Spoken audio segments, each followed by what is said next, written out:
the Pentagon announced an unprecedented supply of its weapons to Ukraine. The U.S. Department of Defense announced the start of an unprecedented supply of American weapons to Ukraine.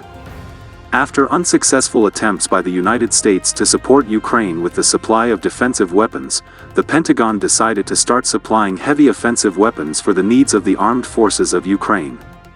As the journalists of the news agency Avia.pro managed to find out, new deliveries of weapons to Ukraine are estimated at $800 million.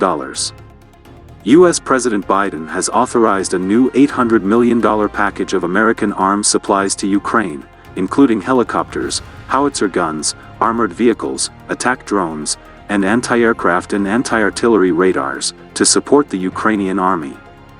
This indicates a direct confrontation between the United States and Russia.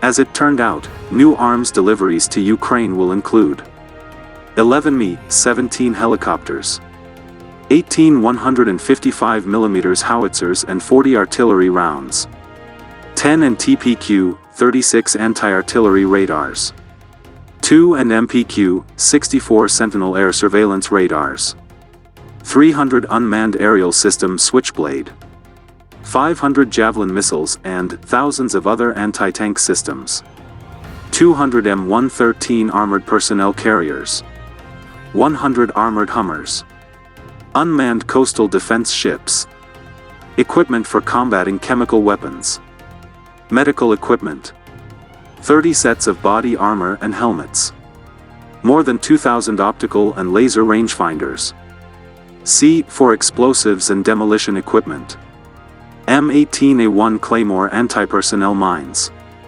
We are talking about unprecedented deliveries of weapons, since in fact, the delivery will include 300 armored vehicles.